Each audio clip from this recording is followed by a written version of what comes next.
Kecepatan disolusi suatu zat aktif dari sediaan padat adalah jumlah zat aktif yang larut per unit waktu di bawah kondisi antar permukaan padat, air, suhu dan komposisi pelarut atau media yang dibakukan. Jadi ada kecepatan disolusi itu bisa diukur, tapi dalam suatu yang sifatnya statis atau baku, artinya terkontrol. Nah, kalau dalam dalam kondisi fisiologis manusia itu jarang sekali terjadi. Kemudian kita masuk dulu ke aplikasinya sih. Di sini dijelaskan kita akan sering menggunakan uji disolusi, yaitu adalah metode analisis secara psikokimia. Oke, sebentar saya cek dulu slide-nya. Salah urutan.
Oke, saya kembali, saya lanjutkan lagi.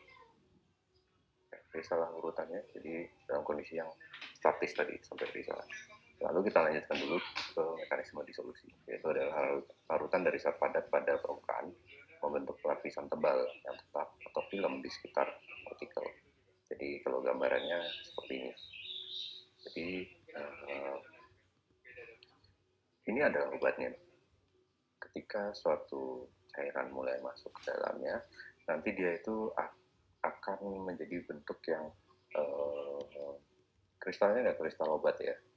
Jadi nanti akan ada lapisan di sini disebut dengan lapisan film dengan konsentrasi tertentu, disebut dengan CS. Kemudian kalau dia itu adalah masa larutan dalam konsentrasi, maka dia disebut dengan CT. Difusi dari lapisan tersebut pada masa dari zat cair. Jadi ada proses juga, yaitu dari disolusinya itu terjadi proses difusi. Kenapa terjadi proses difusi? Sehingga judulnya disolusi dan difusi itu sebetulnya bisa sekalian diceritakan. Jadi di sini prosesnya. Jadi ini adalah suatu yang bentuknya besar, keras, kompak gitu. Kemudian cairan masuk dan nantinya sedikit demi sedikit akan teragregasi, dan di sini akan ada suatu lapisan film yang nantinya akan membawa molekul-molekul obat yang sudah berhasil ditarik. Nah, itu adalah proses difusi. Kalau kita ingat, difusi itu adalah perpindahan dari suatu molekul satu konsentrasi yang tinggi ke konsentrasi yang rendah. Jadi bagian sini, bagian dalam sini adalah konsentrasi yang tinggi dari sebuah obat, ya kan? Karena dalam bentuk kompak, yaitu semuanya terpusat di dalam tabletnya itu. Kemudian dalam lapisan film inilah terjadi proses difusi layer. Jadi ada teori film, artinya ada lapisan film yang dibentuk di sekitar tablet. Kita imajinasikan ini adalah tablet. Jadi ketika dia terdisolusi, akan terjadi proses difusi juga dari layernya, dari obatnya menuju ke layer filmnya, dan kemudian akan terbawa oleh misalnya cairan, nanti akan terbawa sedikit demi sedikit. Jadi itu adalah konsep disolusi yang dibarengkan dengan proses difusi. Nanti lebih banyak lagi. Jadi kita bahas tentang istilah-istilah ini ya, lapisan konsentrasi. Jadi di sini ya kan seperti tadi ini ada solid rock particle dan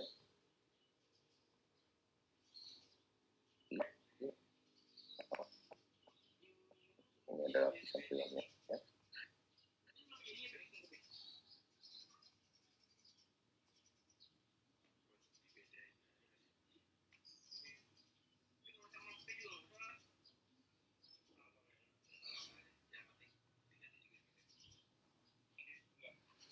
Dan kemudian yaitu nantinya lapisan film ini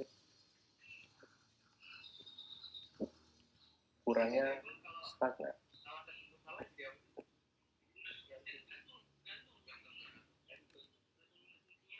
Jadi dia ukurannya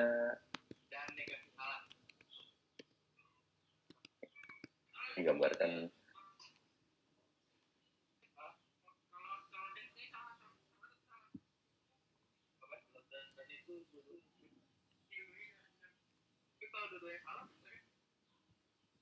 division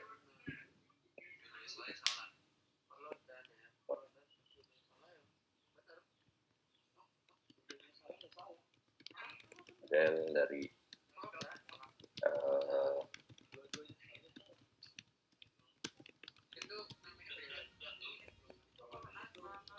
disolusi dan difusi.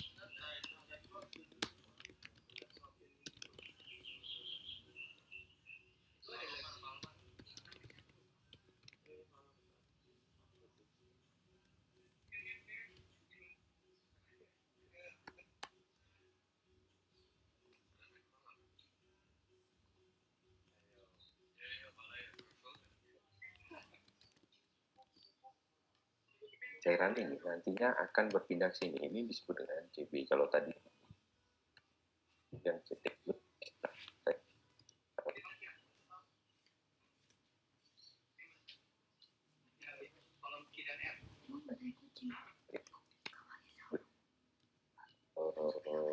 reflektif.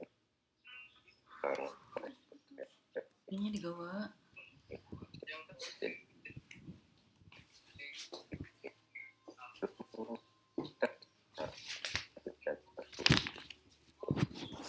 Rumus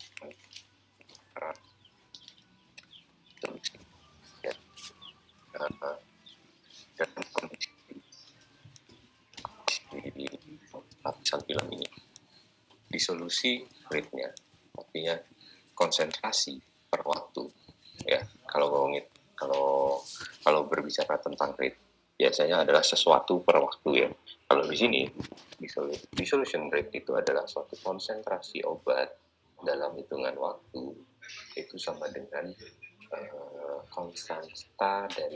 konstanta disolusi obat tersebut, kemudian dikalikan dengan konsentrasi obat di dalam stagnan layer, dikurangi dengan konsentrasi obat yang berpindah ke dalam cairan, yang tersedia di dalam cairan dalam periode waktu yang tertentu.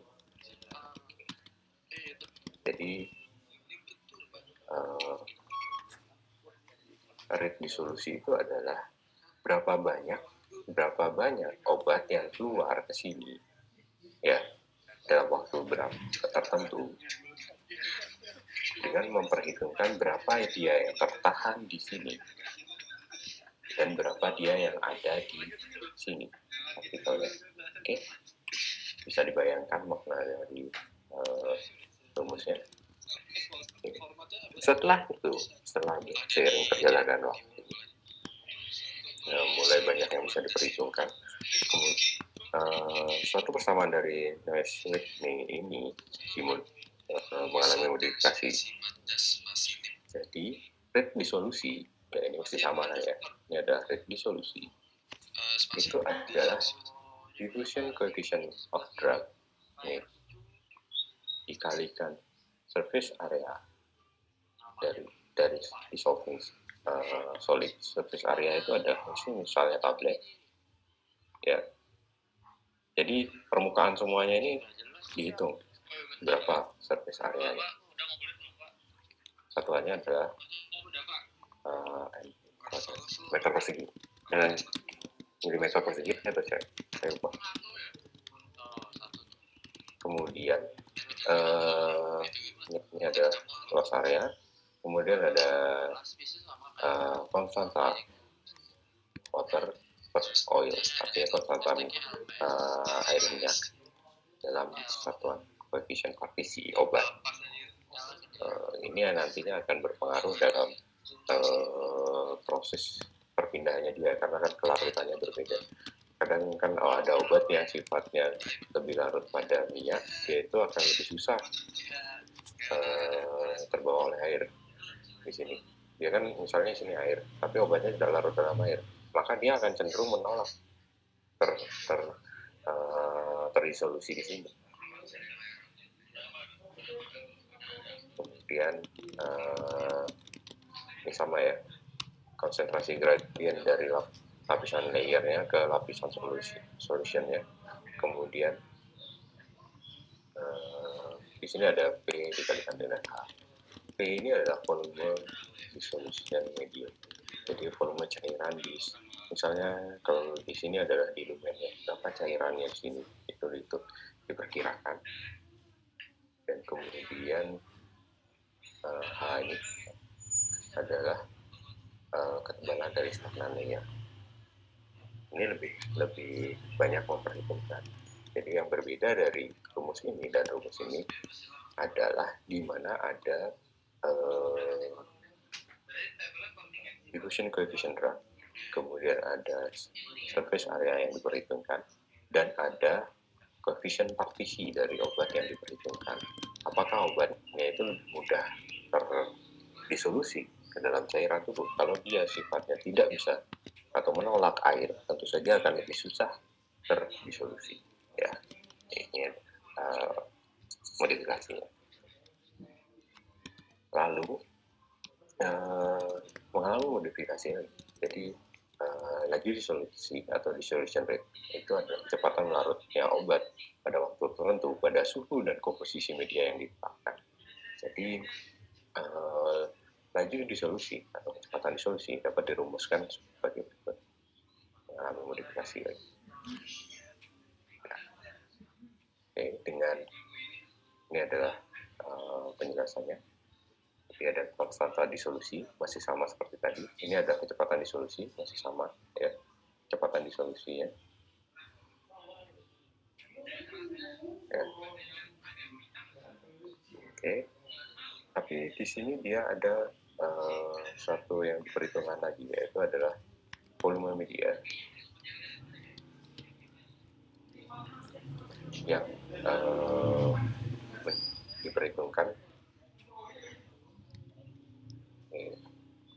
diperhitungkan yang nantinya didasarkan pada DS. Ini adalah di D-nya mana ya?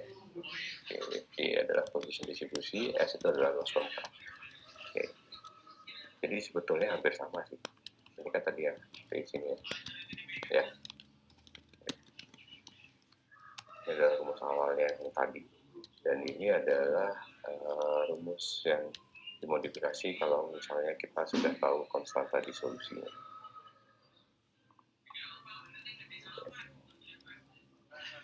Jadi sebetulnya kalau menghafal rumus tentu saja akan susah digunakan kalau tidak dipahami masing-masing parameter yang diperhitungkan dalam rumus tersebut. Jadi kita coba membahasnya dalam satu persatu rumusnya.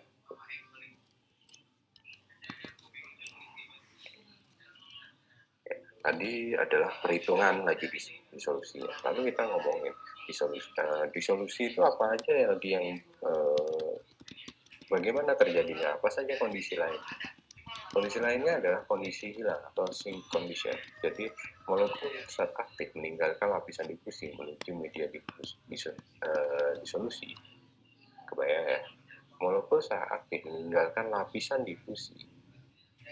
Jadi bayangkan sebuah obat, ya, ini adalah sesuatu yang menjaring atau membawa molekul obat di dalamnya. Molekul obat itu ada di dalamnya. Ketika kena air, matriksnya bisa saja hancur. Kalau tablet biasanya langsung hancur dan terlarut, tapi kalau misalnya dia itu adalah matriks yang lain, yang bahan obatnya lebih bisa keluar dulu dibandingkan matriksnya hancur, bayangannya adalah seperti ini. Titik-titik ini adalah molekul obat. Kemudian dia akan terbawa keluar. Seperti saya ceritakan tadi, ada konsep bagaimana dia terdifusi keluar, dan nantinya yang keluar ini nantinya akan terhitung sebagai sesuatu kondisi yang terdisolusi.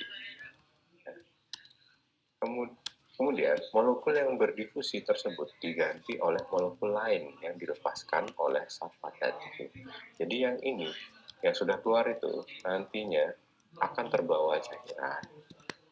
Ya. Dan ini yang di dalamnya akan keluar lagi, terus, jadi akan keluar lagi, terbawa lagi, terencerkan lagi, sampai yang di sini ini hilang. Dalam matriks ini udah nggak ada obatnya sudah keluar. Jadi sudah keluar semua. Itulah yang disebut dengan kondisi fixing. Namun dalam kenyataannya kondisi fixing itu tidak jarang sekali tercapai. Jadi molekul obat itu mungkin saja masih akan tersisa dan berikatan dengan molekul yang lain dari pembawanya. Jadi bisa digambarkan seperti ini. Nah, kalau dalam suatu obat yang A ini adalah constant activity source, jadi dia itu konstan lah dalam kondisi yang pengurangannya itu adalah konstan. Jadi penurunan konsentrasinya itu adalah konstan. Jadi dia itu nanti akan berkurang dan nanti sampai kondisi perfection. Dan kemudian kalau dia konstan, dia itu konsentrasi yang perpindahannya atau konsentrasi yang keluar itu dipengaruhi oleh waktu. Gitu. Kalau yang ini tinggal berkurang berapa persen dan seterusnya. Kalau ini seiring dengan waktu yang tertentu gitu. Misalnya ini setengahnya gitu. Yang ini adalah per periode waktu tertentu dia itu semakin lama dia itu semakin cepat misalnya gitu. Ini jadi berubahnya kayak gitu. Kalau yang di sini mungkin berubahnya lurus kayak gini, yang ini agak lengkung gitu.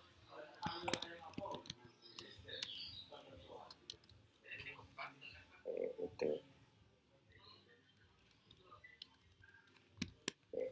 Jadi yang perlu dibayangkan adalah mengimajinasikan bagaimana obat itu bisa keluar dan seperti apa kondisinya nanti ketika sudah keluar. Apakah dia keluar langsung sekalian? Tentu saja tidak. Dia akan bertahap, dipengaruhi oleh waktu, dipengaruhi oleh kemampuannya dia keluar dari membran, dan itulah yang mempengaruhi kecepatan disolusi. Dan kemudian ada yang berpengaruh lagi dalam kondisi ini, volume media disolusi itu biasanya kan jauh lebih besar dibandingkan larutan jenis zat aktif. Maka dalam kondisi itu C-solnya itu akan sangat kecil dibandingkan dengan C-sitratnya. Kalau di sini C-sol itu adalah konsentrasi obat dalam larutan, C-sat itu adalah larutan solid. Jadi C-satnya itu C-solnya itu adalah konsentrasi obat yang mampu terlepaskan. Kalau C-sat itu adalah konsentrasi obat di dalam matriksnya atau di dalam di dalam sini. Kalau volume media disolusi itu lebih besar terhadap larutan jenuh zat aktif, maka larutan jenuh zat aktif itu kondisinya adalah C-sol sangat kecil dibandingkan dengan C-satnya, sehingga difusinya bisa berjalan dengan cepat. Dan bisa saja grafiknya bukan seperti ini, tapi grafiknya adalah di awal dia sangat cepat dan kemudian semakin lama dia semakin lambat pelepasan. Bisa seperti itu. Jadi macam-macam sebetulnya, tergantung dari formulasi obatnya dan lain sebagainya, nanti kita akan bahas.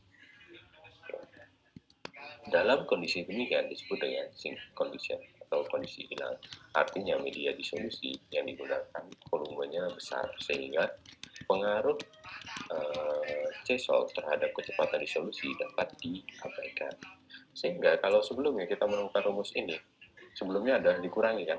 Nah, karena C-sol cairannya apa tuh dalam lapisan dalam sebuah film itu yang bagian obat yang nantinya keluar menjadi lapisan filmnya itu terlalu kecil, sehingga C-sol ini bisa diabaikan, sehingga kita mendapatkan rumusnya seperti ini. Karena C-solnya sangat kecil dan mendekati 0, maka dia dihilangkan, sehingga rumusnya menjadi seperti ini saja. Dengan catatan, hal ini terjadi apabila C-sol kurang dari 15% dibandingkan C-satnya, ya. Sehingga C-solnya adalah 0, maka kecepatan disolusinya adalah maksimal. Oke. Bisa dipahami nggak? Jadi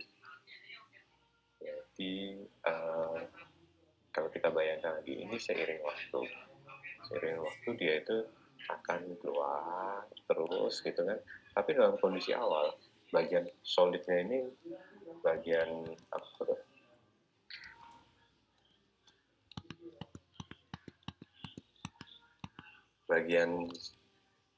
solid dari obatnya ini nantinya akan sangat cepat sekali dia terdisolusi, sehingga yang tadinya ada suatu teori film itu sudah bisa diabaikan karena dia tidak lagi membentuk suatu layer yang stagnan layer yang dengan ketebalan tertentu, sehingga dia diabaikan dan menjadi 0, dan di mana dalam kondisi sink tersebut, dalam kondisi itu disebut dengan kondisi sink, kecepatan disolusinya adalah maksimal. Segitu dulu, semoga bisa diterima. Kemudian ketika C-solnya meningkat, maka kecepatan disolusinya menurun, ya. Jadi kalau konsentrasi obatnya, ya, ini sudah mulai lebih banyak di sini daripada di dalam matriks obatnya, maka kecepatan disolusinya akan menurun, ya. Karena kemampuan menariknya sudah lebih lemah, karena di sini lebih konsentrat. Jadi si template-nya itu mulai menurun. Kalau digambarkan dalam waktu, maka ketika di awal dia kecepatannya sangat maksimum, dan kemudian seiring dengan waktu dia mulai stagnan gitu. Nah, inilah kondisi sink. Di sini ini adalah kondisi sink.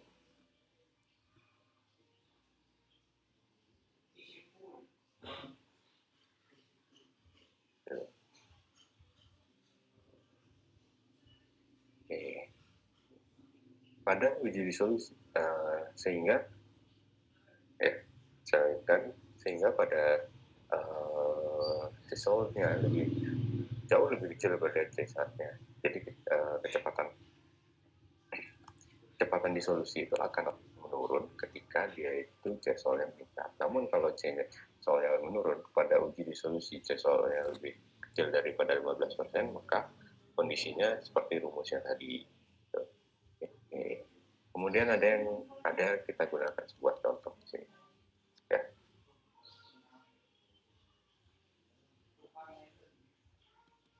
Nanti ada sebuah disolusi intrinsik dan partikulat.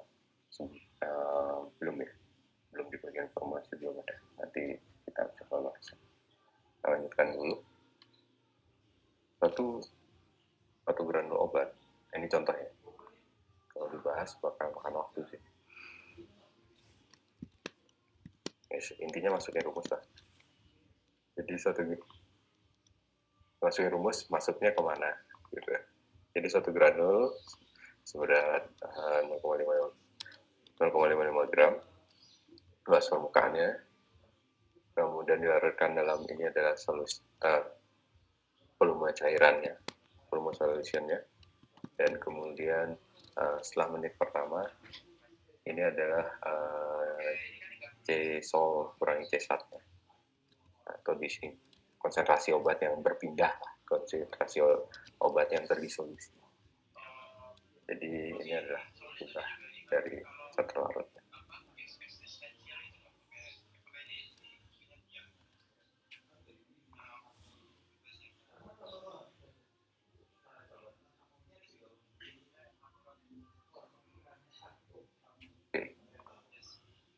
Jadi ketika dimasukkan, rumusnya akan seperti ini. Jadi CS-nya adalah ini. Kemudian S itu adalah surface area ya, adalah ini. Kemudian konstantanya yang kita cari. Kemudian M itu adalah massa obat yang larut pada waktu tertentu. Jadi pada ini adalah jumlah di sini dan kemudian dapatkan konstanta segini. Oke, ini dalam kondisi sink. Dan kan dalam kondisi non sink, artinya dia dalam kondisi yang tidak stabil, maka kita bisa memperhitungkan di waktu berikutnya bagaimana konstanta disolusinya. Jadi dia mengalami perubahan ketika konstanta disolusi dalam kondisi sink dibandingkan dengan dalam kondisi non sink. Oke. Kemudian yang dicontohkan di sini adalah lapisan difusinya OH dalam kondisi ketika dia itu non sink. Jadi berapa kondisi non sinknya? Jadi masukkan aja rumusnya dari kondisi ini. Oke, yang perlu diingat konsepnya adalah tebal lapisan difusi itu hanya terjadi ketika kondisi non sink. Oke. Yang mana sih namanya non sink? Ini adalah kondisi non sink. Jadi dia itu membentuk lapisan filmnya dulu.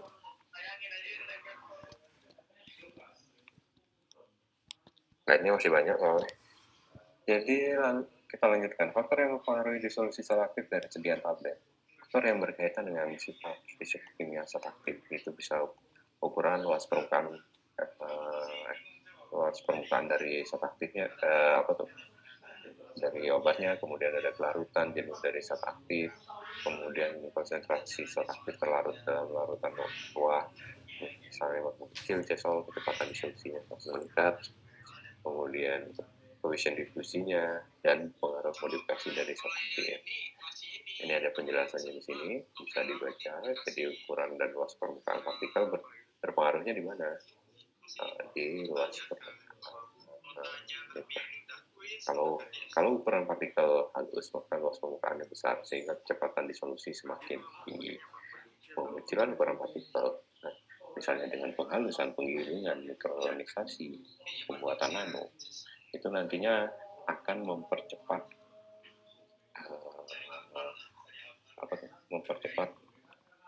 kecepatan disolusi ya. Oke. Jadi dia itu nantinya akan berpengaruh pada ketersediaan ruang untuk molekul air masuk. Kemudian larutan jenuh zat aktif, makin besar zat-zatnya, makin besar disolusinya. Jadi untuk meningkatkan larutan zat aktif bisa antara lain dengan membuatnya dalam bentuk garamnya. Jadi, kalau dalam bentuk garam tentunya kelarutannya akan lebih baik daripada bentuk kerionnya. Kemudian bisa juga sesuatu yang dipengaruhi oleh sumber risiko yang lain, ya, misalnya adalah pH, solvasi, polimorfisme, atau pembentukan kristal yang sangat yang susah terlarut. Kemudian yang berpengaruh berikutnya adalah koefisien difusi. Jadi difusi ini nanti akan kita bahas lagi di bab berikutnya sih. Jadi suatu disolusi itu saya ulang lagi nih, dia itu memerlukan proses difusi dari makrif obatnya. Jadi koefisien difusi dari suatu molekul itu nanti akan berpengaruh pada kecepatan disolusinya. Oke, kemudian pengaruh modifikasi zat aktif. Jadi zat aktif yang bersifat amorf lebih cepat terdisolusi dari bentuk kristalnya. Lalu polimorfisme, misalnya bentuk metastabil, lebih cepat terdisolusi dari bentuk yang stabil. Kemudian bentuk hidrat lebih susah terdisolusi daripada bentuk anhidrat. Ya, misalkan amfisilin anhidrat lebih mudah terdisolusi daripada amfisilin trihidrat. Karena Karena kalau sudah mengandung hidrat, dia itu lebih lebih susah, lebih jenuh ya, lebih susah terlarut ya. Kemudian ada faktor yang berkaitan dengan formulasi yang lain adalah pengaruh eksipien. Pengaruh eksipien itu artinya bahan tambahan. Sebetulnya agak susah dijelaskan sini, tapi pokoknya kalau dalam sebuah formulasi ada bahan-bahan tambahan yang nantinya berkaitan, yang berpengaruh, nantinya akan membuat suatu matriks yang melepaskan. Obat itu punya karakter berbeda-beda dalam mendisolusikan zat aktif. Jadi dalamnya ini kan terperangkap zat aktifnya banyak tuh, banyak perangkapnya. Kemudian nah ini dipengaruhi oleh eksipien. Kalau sebelumnya kan udah pernah tahu eksipien itu apa ya? Adalah bahan tambahan. Jadi bahan tambahan yang bisa mempengaruhi matriksnya ini, bisa pengisi, bisa disintegran, bisa lubrikan, bisa pengikat, dan bisa surfaktan. Dari nama-namanya saja. Misalnya mengikat, kalau yang ikat makin banyak, berarti makin kuat, makin susah dia dilepaskan untuk molekul obatnya. Kalau disintegran diperlukan juga dalam sebuah tablet. Tujuannya adalah mempermudah dia terdisolusi gitu.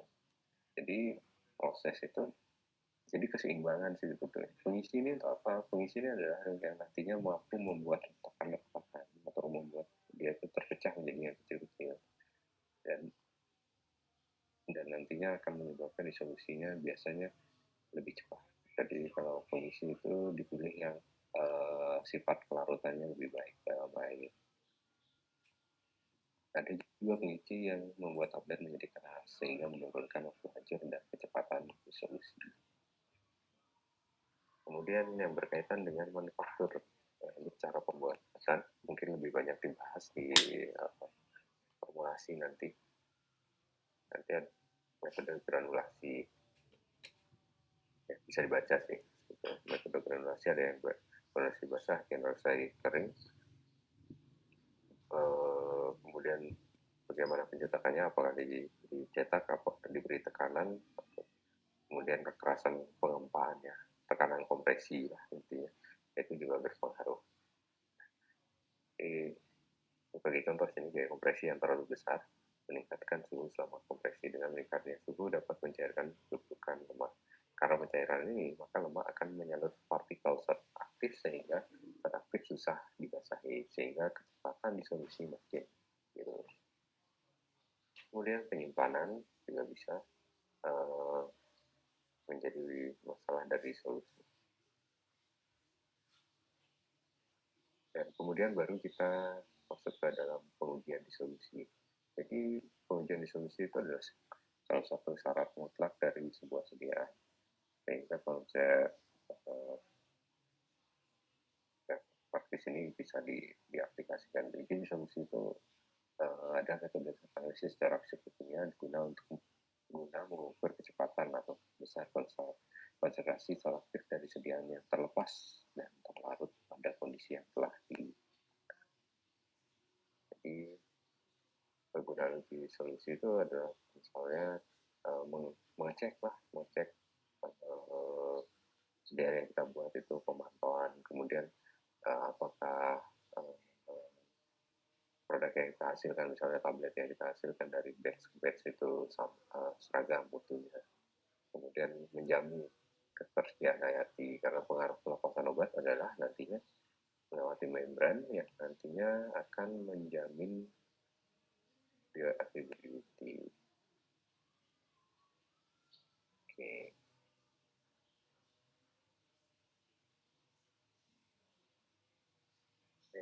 Kriteria sediaan tablet atau kapsul yang disolusi, ada kriterianya sih, bisa dibaca. Tapi kita langsung ke konsepnya saja.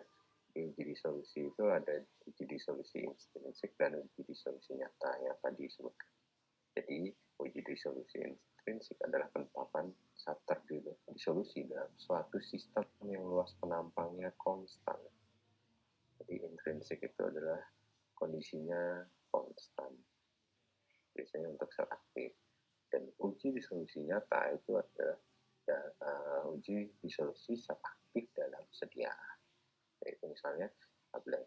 Kalau uji disolusi intrinsik artinya yang digunakan adalah zat aktif dalam suatu membran-membran yang diujikan. Sedangkan kalau uji disolusi nyata itu dalam bentuk suatu alat dari bauksit. Jadi ada yang sini adalah cairannya, kemudian sini tabletnya diletakkan dalam sebuah, ada yang metode apa tuh, bentuknya keranjang, ada yang bentuknya dagu.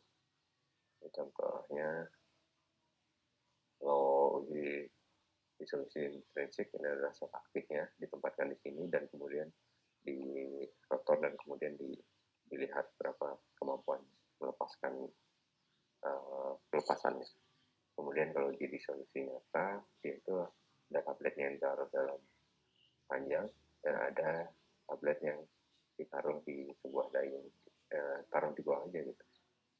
Jadi ininya ada metode dayung ya. Ada dua tipe. Oke. Ini dia untuk gambarannya. Tujuannya adalah seperti yang saya sampaikan tadi, melalui sini kita bisa mengimajinasikan berapa cepatnya, berapa jadi kita bisa membayangkan obat itu nanti akan terdisintegrasi di mana?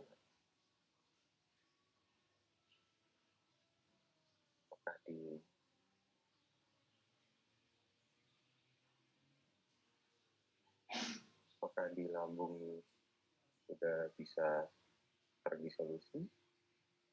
Apakah di usus dia baru terdisolusi atau malah di kolon? Jadi kita bisa memperhitungkan. Nah, itu nantinya hubungannya apa? Nanti hubungannya adalah bagaimana kita memformulasikannya. Jadi kalau formulasinya ini nantinya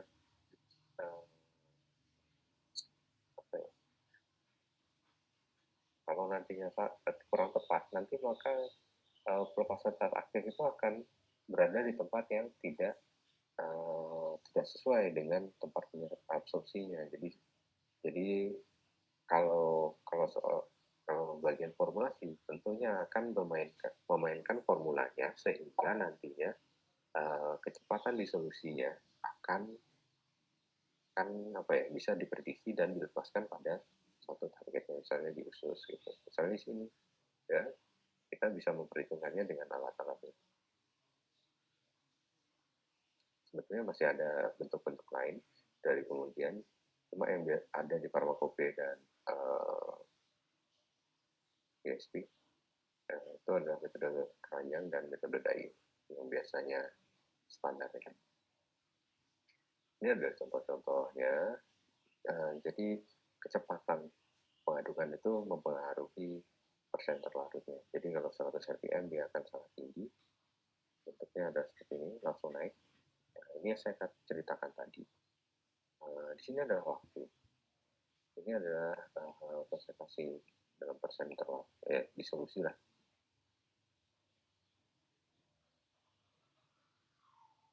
Solusi.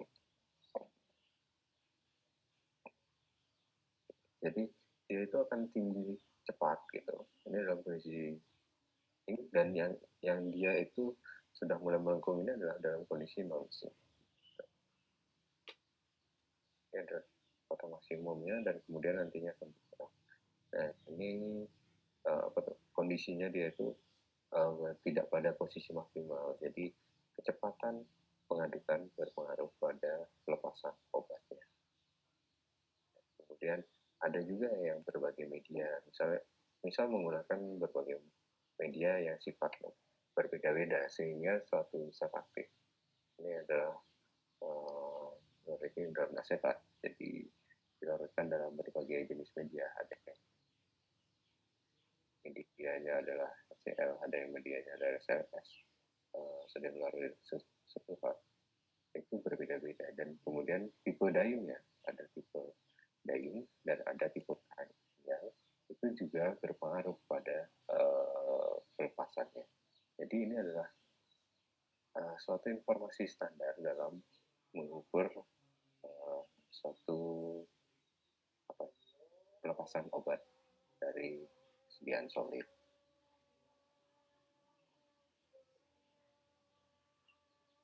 Ini persediaan solidnya adalah kapsul gelatin lunak dalam berbagai media, jadi dia berbeda-beda. Di air sama di apa nih?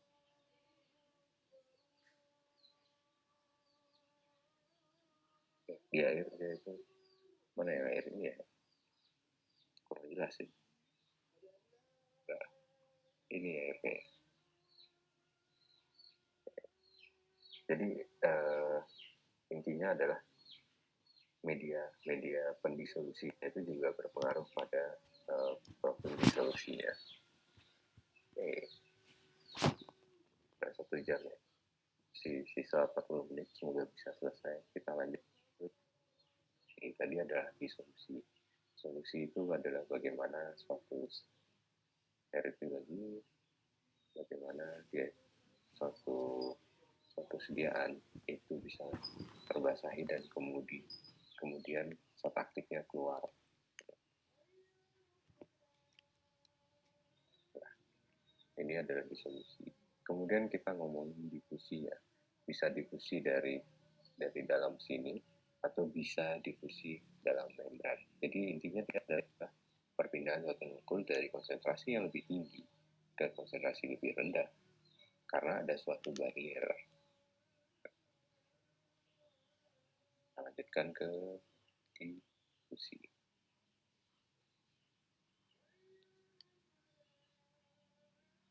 Difusi adalah proses migrasi dari suatu molekul dari suatu konsentrasi yang lebih tinggi ke konsentrasi yang lebih rendah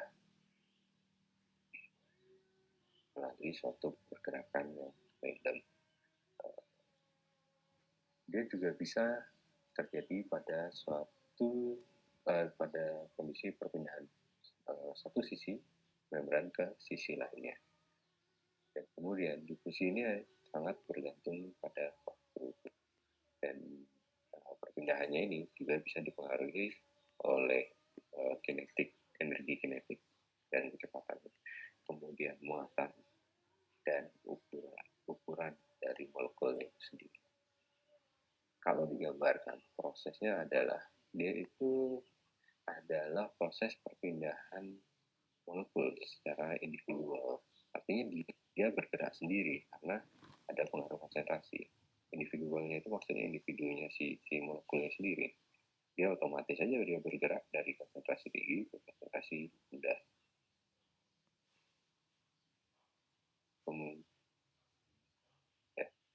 Kemudian dalam pergerakannya ini kita mengenal suatu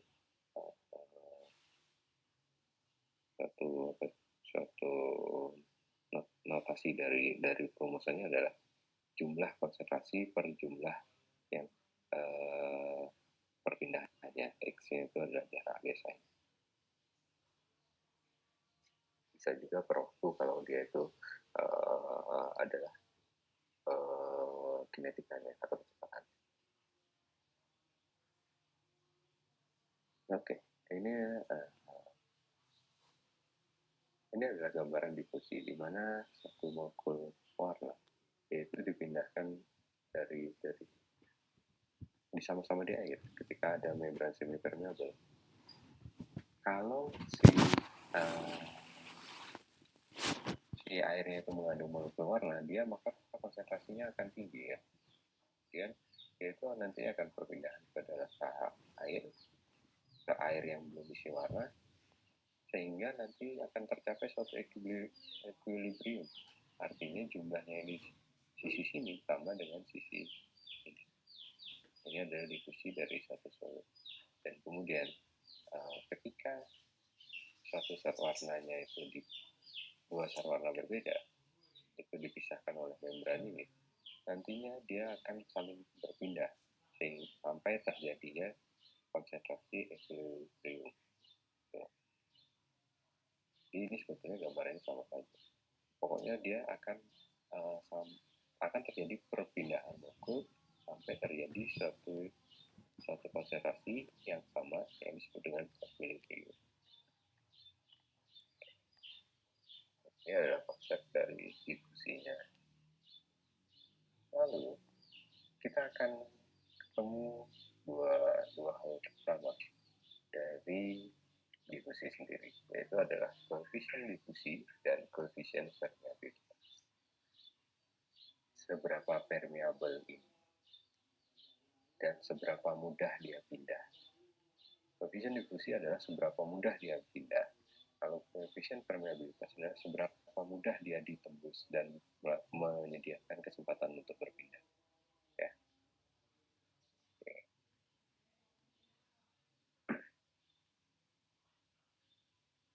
Jadi difusivitas sifat material yang menjadi dasar dari sistem yang bergantung pada tata larut, suhu, dan medium tempat difusi terjadi. Lalu molekul gas berdifusi dengan cepat melalui udara dan difusi dan cairan. Difusivitas dalam cairan lebih kecil dan dalam padatan lebih kecil lagi.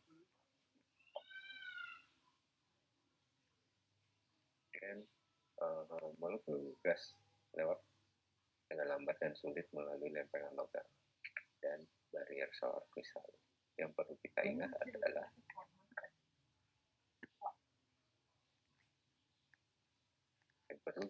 adalah ada tiga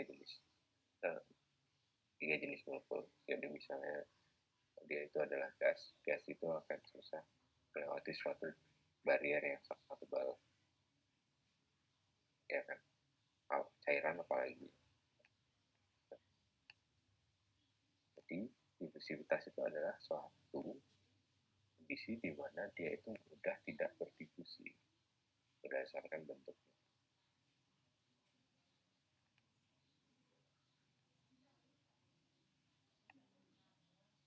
Difusivitas adalah fungsi dari struktur molekul difusan pada bahan penghambat. Jadi bagaimana seberapa mudah dia melewatinya itu sangat dipengaruhi oleh kemampuan atau jenis dari molekulnya dan yang menghambat itu seperti apa, sehingga nantinya akan ada suatu yang namanya koefisien difusi. Contoh koefisien difusi gas dan cairan yang melewati air, kloroform, dan bahan polimer itu ada di slide berikutnya. Dan kemudian perkiraan difusi dan permeabilitas obat-obat yang keluar dari pelarut air melalui membran itu dapat dilihat di tabel di 2 slide berikutnya. Ini adalah gambarannya, belum sih karena screenshot dan ukurannya kecil. Jadi kalau dia itu kemampuan difusinya seberapa sih di air dan seterusnya.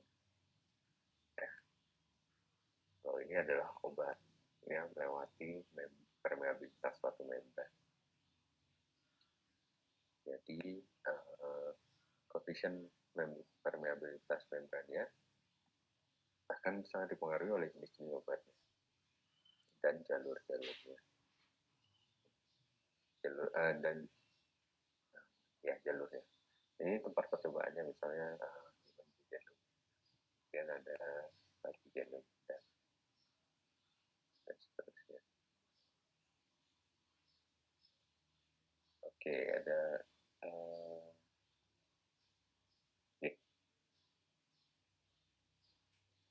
nanti sekalian coba. Ada pertanyaan?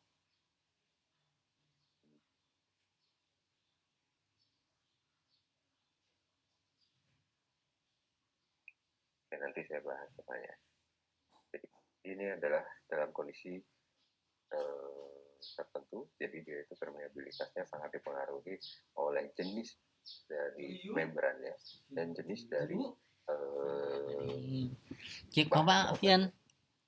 yang bisa berpengaruh pada koefisien difusi dan koefisien permeabilitas. Artinya dari awal konsep awal itu kita mengetahui difusi itu berbeda-beda, sehingga kita bisa mengukur suatu kemampuannya berdifusi dan suatu kemampuan barier atau membran untuk menghambat proses difusi. Kita imajinasikan kita yang orang yang dulu meneliti tentang ini. Jadi orang yang meneliti itu melihat fenomenanya ada koefisien difusi dan koefisien permeabilitas. Jadi ada dua hal dulu yang kita amati. yaitu Mie adalah kadek, mie bahan lubuk, obatnya yang mampu mie tidaknya kadek, melewati, dan beli ada pupuk. membrannya seberapa kemampuannya untuk melewatkan. Sehingga yang prosesnya ini ada hukum difusi Fick. Jadi yang mendiscover pertama proses difusi itu adalah Fick. Fick ini menemukan bahwa persamaan matematika dari konduksi panas yang dikembangkan oleh Fourier pada tahun 1822 dapat diterapkan pada perpindahan massa dalam menentukan proses difusi dalam sistem farmasetik. Oke, rumusnya adalah seperti ini yang tadi ditanyakan. Satuan-satuannya biasanya terstandar. Ada standarnya, cuma maaf tadi yang di solusi saya tidak melengkapi, tapi yang difusi ini semoga sudah lengkap. Jadi hukum difusi Fick itu yang perlu diingat adalah flux atau kemampuannya dia mengalir, kemudian ada jumlah massa yang mau dialirkan, dan kemudian ada luas permukaan dalam dan waktu. Oke, hukum difusi Fick. Ini adalah rumus awalnya dalam perpindahan konduksi panas. Jika dalam suatu konsep obat, ini juga bisa dimanfaatkan di sini. Jadi ada sesuatu yang disebut dengan flux atau perpindahannya itu berbanding lurus dengan gradien konsentrasi per jarak. X itu adalah jarak. Jadi berapa dia jauhnya sudah berpindah atau berdifusi. Ini adalah rumus difusi awal ya. Oke. Dan dari sinilah kan koefisien difusi yang umumnya kita bisa amati dalam pengujian adalah fluxnya, berapa perpindahannya. Kita bisa ukur, kemudian berapa konsentrasinya, berapa perpindahan konsentrasinya, dan kemudian berapa jaraknya itu kan bisa diukur. Jadi tanda negatif pada persamaan ini adalah menandakan bahwa difusi terjadi dalam arah yang berlawanan, yaitu adalah kenaikan konsentrasi karena arah X-nya adalah positif. Jadi dia itu minus karena biasanya perpindahannya itu kan jauh lebih kecil. Kemudian difusi terjadi dalam arah penurunan konsentrasi difusan. Flux selalu bernilai positif. Jadi difusi akan berhenti jika tidak terdapat lagi gradien konsentrasi. Yang menentukan proses difusi itu adalah gradien konsentrasinya. Ketika dia itu gambarnya sih saya nggak perlu gambar. Jadi dia tidak ada perpindahan lagi, maka dc per dx itu sudah 0, artinya tidak ada perpindahan lagi, dan ini adalah kondisi yang kita sebut dengan equilibrium. Okay. Sehingga hukum Fick pertama yang berhasil di-establish adalah yang ini. Jadi meskipun koefisien distribusi tampak selalu seperti konstanta perbandingan, koefisien ini biasanya tidak tetap atau konstan. Jadi dia itu sangat bergantung pada jenis dari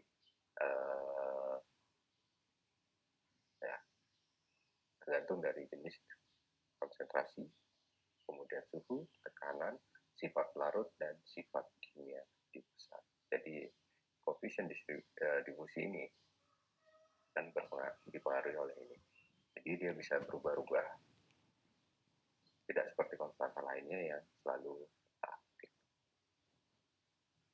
Lalu diturunkan hukum Fick yang kedua, yaitu ada suatu persamaan untuk transport massa yang menekankan pada perubahan konsentrasi terhadap waktu pada tempat tertentu, bukan pada massa yang berdifusi melalui satu satuan luas barrier. Ya. Jadi ini lebih fokus pada waktu dan tempat. Dikenal dengan hukum Fick kedua.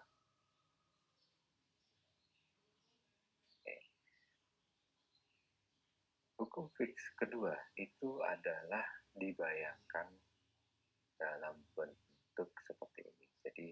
Jadi ada suatu membran di tengah-tengah. Di sini adalah bagian donor kompartmen. Jadi di sini adalah yang membawa konsentrasi tinggi, dan ini adalah membrannya yang mampu melewatkan flux outnya. Dan di sini disebut dengan reseptor kompartmen. Jadi perpindahan dari sini dan di sini yang disekat oleh membran inilah yang bisa diukur.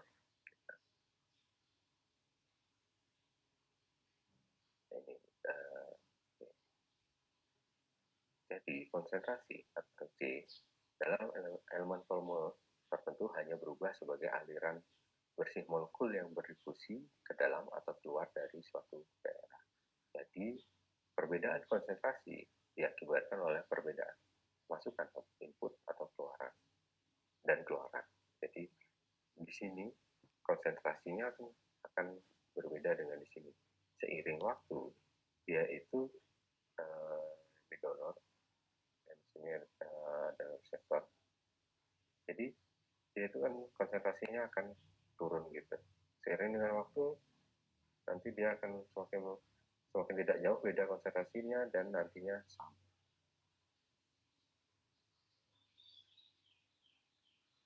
Sehingga konsentrasi difusan dalam elemen volume berubah seiring dengan waktu, yaitu adalah konsentrasi per perubahan waktu.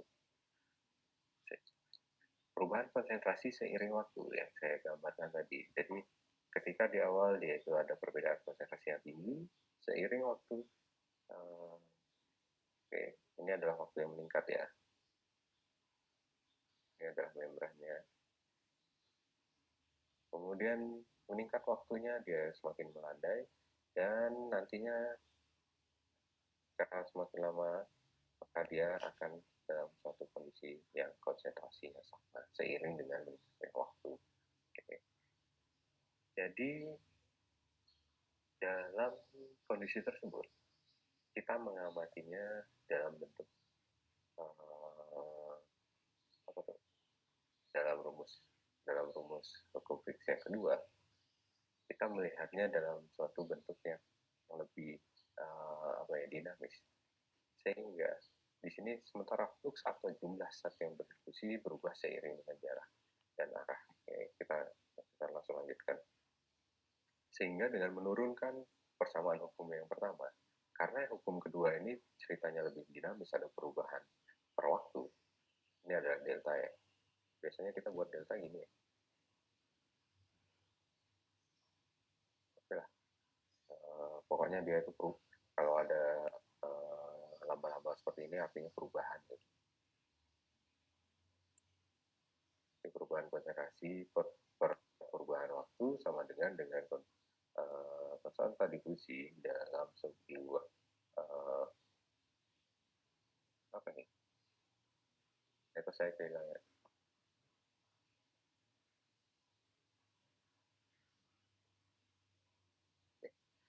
Dalam sebuah konsentrasi per jarak gitu. Jadi dari turunannya itu didapatkan seperti ini. Kemudian dari persamaan ini dia itu hanya mewakili dalam satu arah. Lalu bagaimana kalau hukum Fick kedua itu diaplikasikan dalam 3 dimensi? Maka dia akan bertambah lagi perubahannya setiap kompartemennya. Dia diperhitungkan. Namun persamaan ini tidak dibutuhkan dalam masalah difusi farmasi karena pergerakannya hanya satu arah saja sudah cukup menggambarkan kebanyakan kasus. Jadi kita kembali ke masalah farmasinya. Jadi ada suatu obat yang sudah ada di dalam suatu kompartemen. Ini ada kompartemen itu kita bayangkan di sini ada gigi gastrointestinal. Kemudian dia itu akan melewati, dan di sini adalah suatu vaskularisasi. Gitu. Jadi dia itu nantinya akan berpindah ke sini.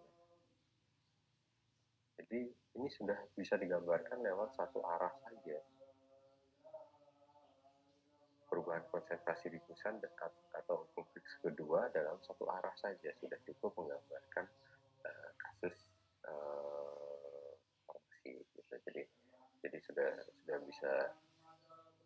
kita bisa memprediksi tentang bagaimana laju perpindahannya ke sosialisasi. Dan ini juga sekalian menggambarkan fenomena absorpsi. Udah dapat toksikologi dasar kan ya, yang ADME, absorpsi, metabolisme, distribusi, eliminasi, itu udah dapat kan ya. Jadi fenomena absorpsi ini bisa dijelaskan lewat difusi. Jadi hukum Fick kedua menyatakan bahwa perubahan konsentrasi terhadap waktu dalam daerah tertentu sebanding dengan perubahan gradien konsentrasi pada titik di dalam sistem tersebut. Jadi hukum Fick pertama, kalau pertama itu adalah perpindahan berdasarkan jarak. Saya review kembali. Hukum Fick pertama adalah perpindahan berdasarkan jarak. Ya. Dan yang hukum Fick kedua adalah perpindahan berdasarkan suatu gradien konsentrasi seiring dengan perubahan waktu. Itu kata kuncinya. Dan nanti didapatkan suatu kondisi yang akhirnya dari sebuah distribusi itu adalah keadaan tuna atau steady state atau equilibrium. Jadi pada saat cobaan difusi, larutan dalam kompartemen reseptor secara konstan dikeluarkan dan diganti dengan larut baru untuk menjaga supaya konsentrasi berada pada tingkat yang rendah atau kondisi sink.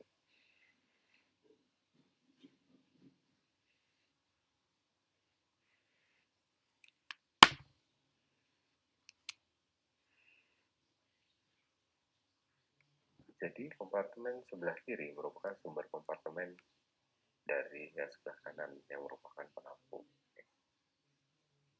Ya, jadi ini adalah yang kita cuma mengimajinasikan aja. Ini misalnya ada suatu di usus.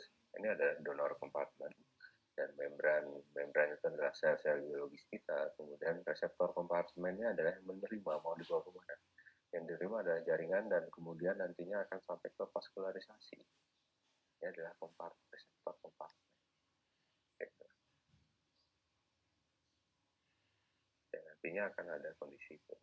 Oke, jadi ketika kita membayangkan suatu membran tidak hanya membran itu dalam sebuah lapisan tipis satu saja, tapi bisa juga dalam bentuk jaringan. Sehingga pasti ada ketebalan bariernya. Dan mungkin saja multilapis barier seperti pada kondisi ini. Oke, kita bahas satu-satu. Keadaan tuna. Jadi dalam kondisi keadaan tuna itu di state artinya perpindahan gradiennya itu konstan. Jadi gradien konsentrasi difusan melintasi diafragma sel induksi ini normal bagi kurva konsentrasi untuk naik atau turun dengan tajam pada batas barier karena umumnya C1 berbeda dari C donor dan C2 berbeda dari C reseptor. Oke. Jadi biasanya akan ada perpindahan. Ini adalah kondisi difusi pertama dan ini adalah kondisi difusi kedua. Oke. Kemudian ini adalah thickness of barrier.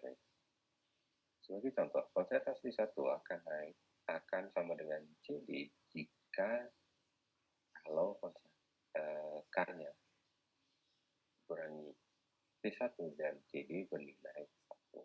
Jadi konsentrasi C1 ini ya akan sama dengan CD dengan ini kalau konstantanya itu bernilai 1.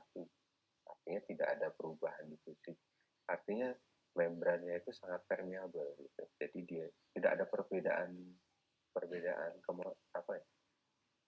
bahasa gampangnya loss gitu.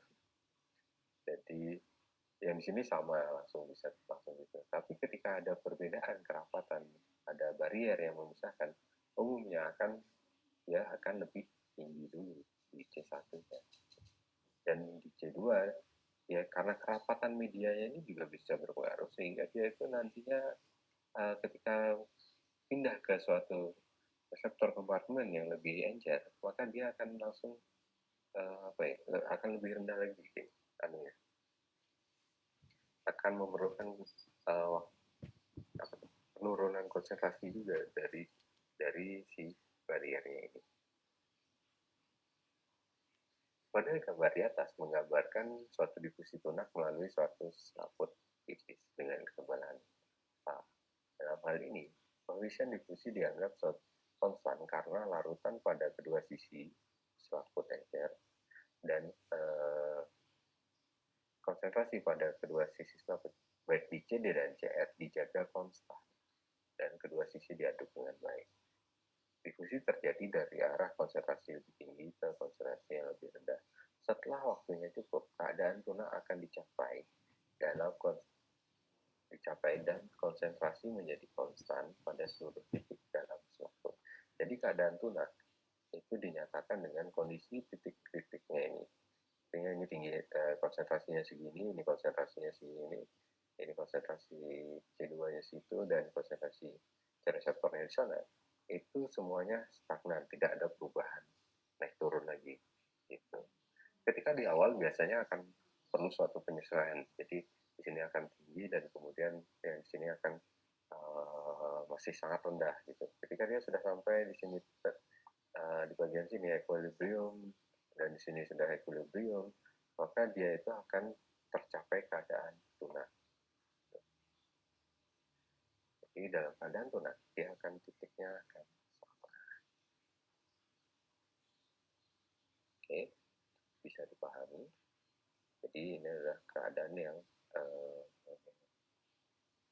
tunak sempurna. Jadi dia sudah tercapai kondisinya itu sama.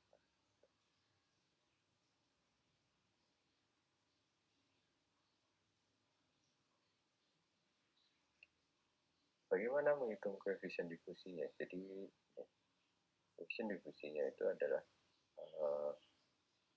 seperti ini. Ada banyak rumus.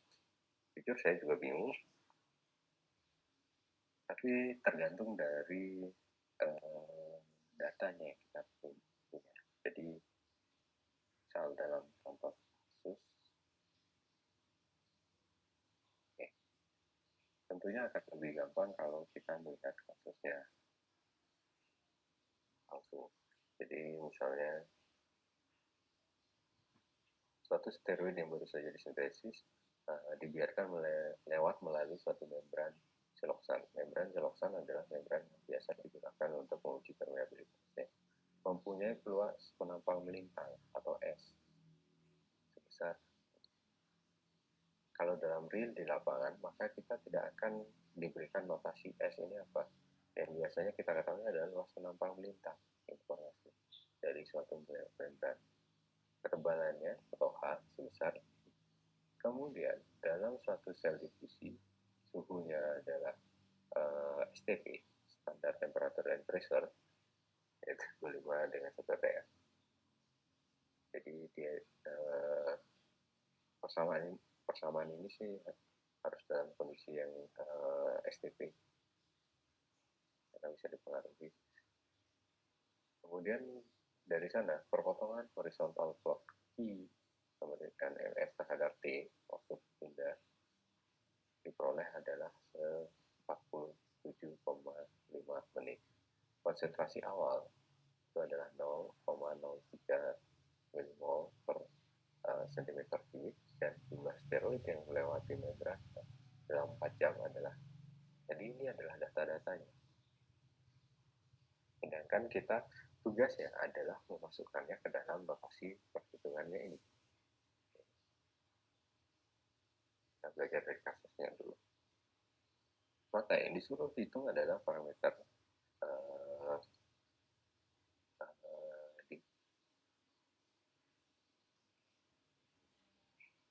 D dan K dan parameter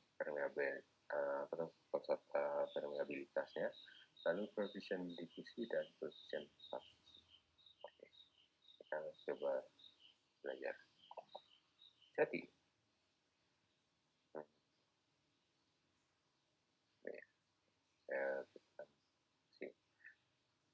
jadi Q itu lainnya adalah C.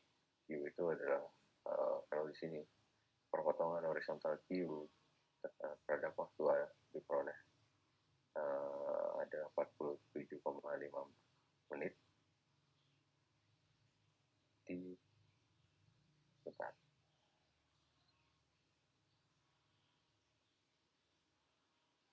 Jumlah asteroid yang melewati membran selama 4 jam. Oke. Jadi di sini Q-nya adalah jumlah senyawa yang melewati membran dibagi dengan surface area. Jadi ini didapatkan segini, dan kemudian dari rumus itu K sama dengan Q per H dikalikan perubahan waktu. Dapatkan ini, dan kemudian dt itu diambil dari perhitungan ini. dt itu adalah 4 jam dan 47,5 menit. Ya. dt itu adalah dari setiap waktu pengukuran.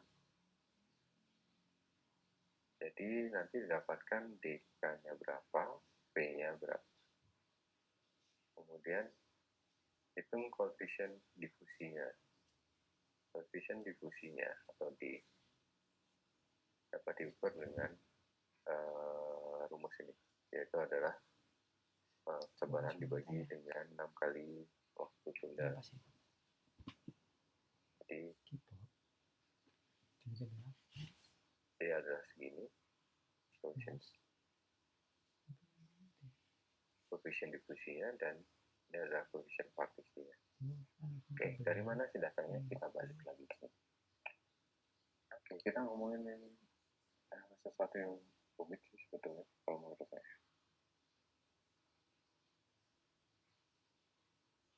Masih sehat kan ya?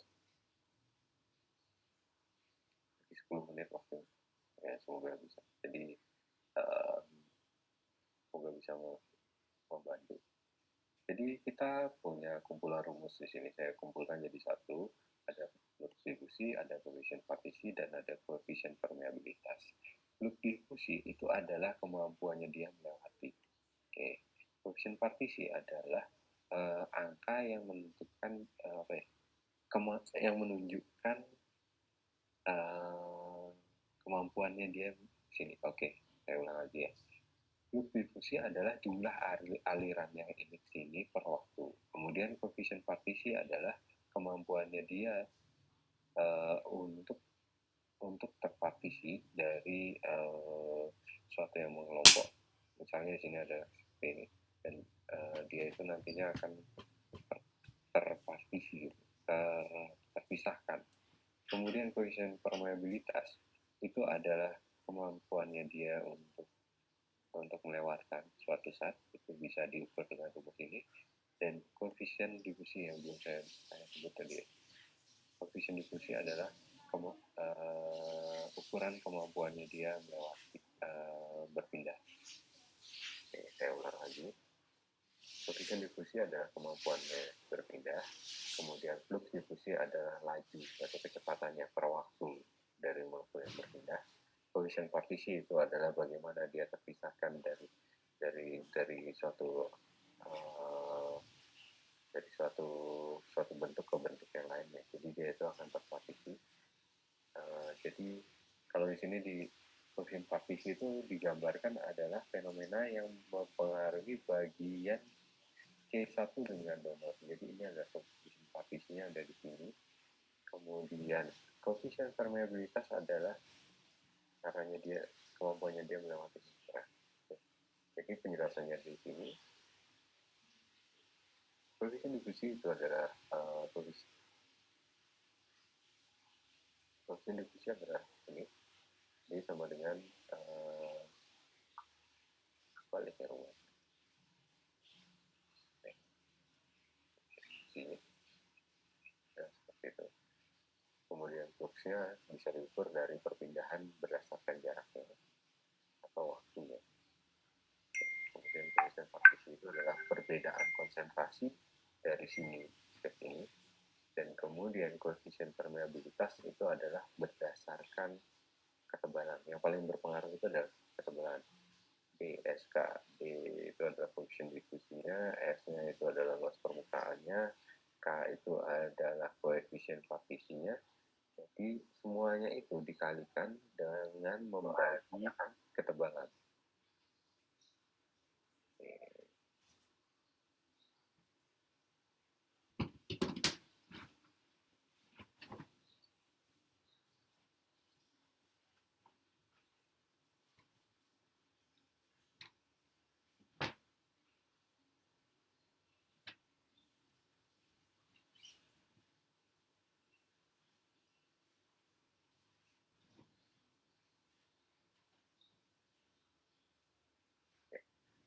Kemudian berikutnya adalah ini adalah kondisi kalau difusi multilapis seperti yang tadi. Tapi yang saya rasa berat konsepnya dari difusi adalah yang ini. Jadi mengetahui makna dari rumus tersebut itu yang sebetulnya susah sih. Apa yang namanya koefisien difusi, apa yang namanya flux, apa yang namanya koefisien partisi, itu harus dimaknai dulu. Karena nanti soalnya adalah seperti ini. Jadi kita diberikan suatu data, kita harus bisa menyimpulkan yang namanya Q itu apa, yang namanya D dan K itu apa, kemudian koefisien partisi itu menggambarkan apanya dan lain sebagainya. Itu yang menjadi kesulitan dalam memperhitungkan difusi ini dan solusi.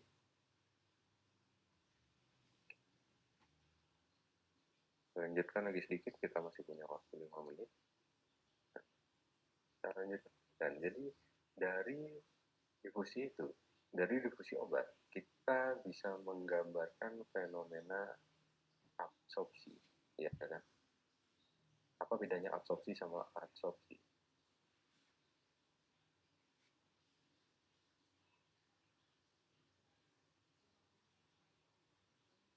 Adsorpsi itu adalah suatu pergerakan yang molekul, misalnya dia molekulnya bulat, dia itu kalau adsorpsi itu akan menempel pada suatu permukaan saja tanpa menembus, makanya dia pakai huruf B. Kemudian kalau dia absorpsi, dia akan menembus, jadi dia itu akan menembus sampai dia bisa menjadi huruf B. Jadi adsorpsi adalah sampai menempel di permukaannya, sedangkan yang absorpsi itu sampai menembus. Gitu. Oke, saya lanjutkan.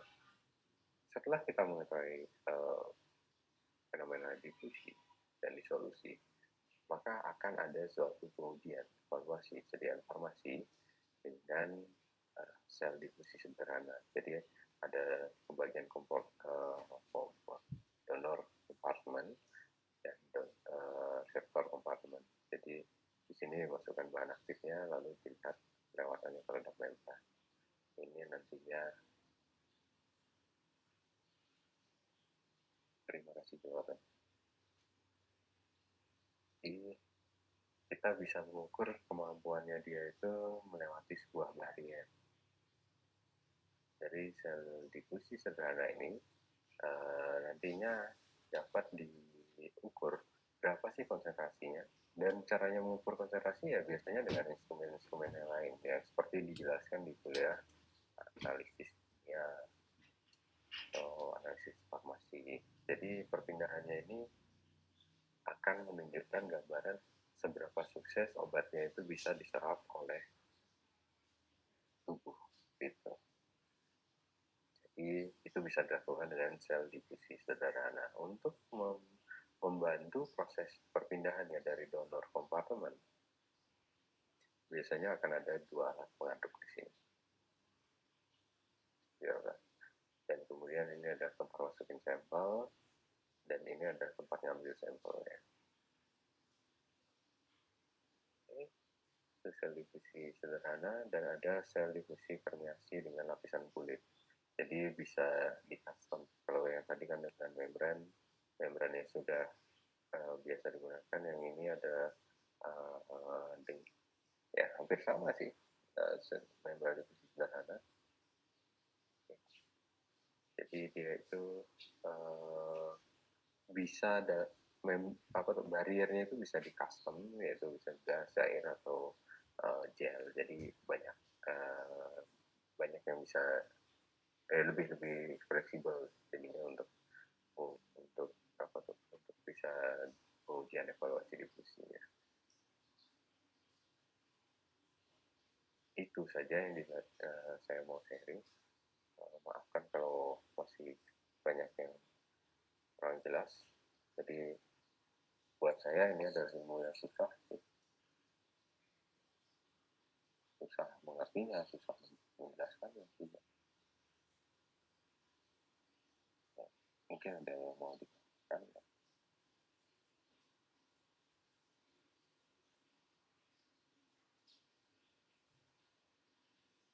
Saya mencoba membawanya lebih pada poin-poin pentingnya saja. Jadi kalau memang perlu kita bahas lebih dalam lagi tentang suatu kondisi-kondisi tertentu dengan yang memerlukan suatu persamaan tertentu atau equation yang lebih rumit lagi, tentunya itu adalah sesuatu yang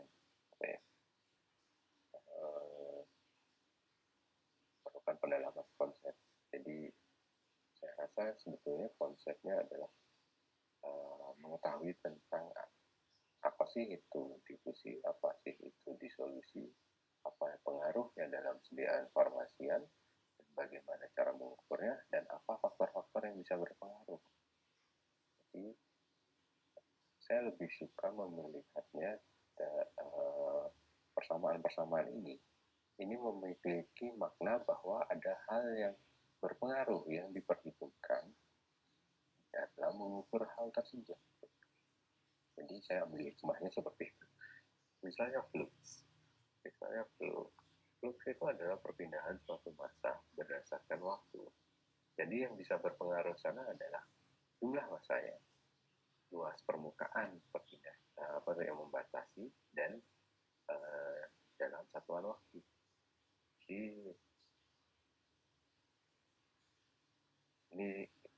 ini cara saya mencerna persamaan-persamaan ini. Tapi kalau rumusnya saya nggak hafal sih. Saya perlu buka lagi rumusnya. Tapi saya coba memaknainya berdasarkan definisi dan pemahamannya. Misalnya substitusi ini. Kemudian substitusi juga bisa diukur atau dikalkulasi berdasarkan koefisien difusi kalau sudah diketahui dengan data dari konsentrasi 1 dikurangi konsentrasi 2, konsentrasi 1 dikurangi konsentrasi 2, ya ketebalan tertentu.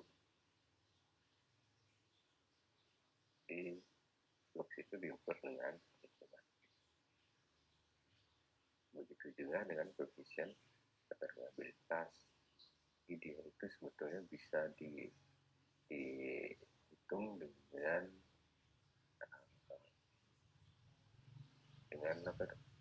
berbagai macam kondisi. Jadi kalau dalam kondisi normal non-sync, maka dia perlu dipertimbangkan perpindahan donor dan reseptor. Tapi kalau dalam kondisi sync, konsentrasi di reseptor atau masih kosong di sini, maka dia itu adalah nol. Maka yang perlu kita hitung adalah di konsentrasi di donornya saja. Itu maknanya. Bisa dihitung dengan kondisi-kondisi ini, dengan persamaan. Jadi koefisien permeabilitas itu adalah memperhitungkan koefisien difusi dikalikan dengan koefisien partisi dibagi dengan atau ketebalan dari bariernya. Yang belum ada di sini H ya. H itu ini. Oh ini deh.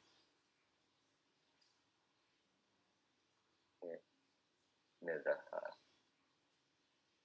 barrier. Oke, mungkin ada pertanyaan. Pertanyaan absorpsi jika partikelnya tertahan di permukaan partikel penyerang atau absorban, sedangkan absorpsi itu bukan jawaban sih. Absorpsi itu partikelnya tertahan, absorpsi itu pengikatan dan partikelnya terserap. Iya benar. Terima kasih sudah menjawab. Absorpsi itu nempel di permukaannya, jadi dia cuma sampai nempel sini. Kalau absorpsi itu dia sudah berhasil melewati. Untuk mempermudah mengingatnya, ini bentuknya seperti huruf B, absorpsi. Bentuknya seperti huruf B, absorpsi.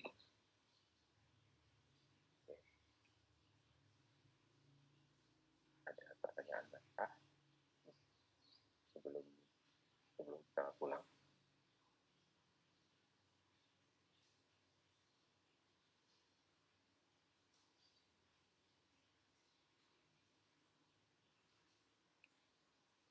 Waktunya sudah habis sih. Ini slide-nya banyak, lumayan banyak. Karena harus jelaskan diskusi dan solusi. Kalau nggak ada pertanyaan, mari kita pulang.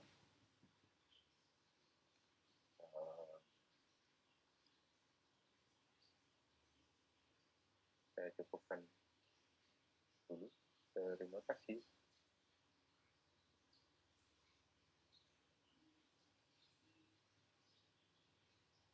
Oke, terima kasih ya. Selamat sore semuanya. Semoga bisa membantu tambah pusing. Saya akhiri ya kuliahnya. Saya tutup. Terima kasih.